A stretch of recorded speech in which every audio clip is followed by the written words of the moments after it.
It's a good day mga idol. Sa video na to, padpad tayo sa isang kainan dito sa lugar ng Baclaran at nabalitaan ko nga na meron daw nagpapalipad ng Yang Chow Fried Rice. Kaya agad natin pinuntahan para tikman, lasahan at panoorin kung paano imekos-mekos insan. At kung may flying fried rice nga sa Ugbo Tondo, syempre hindi rin magpapahuli ang Ugbo sa Baclaran. Kaya panoorin natin mga idol kung paano i-tornado at imekos-mekos ni insan.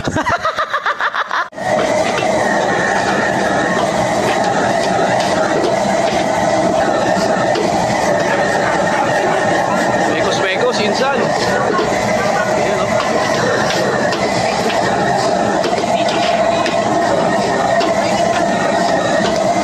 At umorder na nga tayo ng kanilang Yang Chow Pork Sweet and Sour sa presyong 125 pesos. Kaya ano pang hinihintay nyo?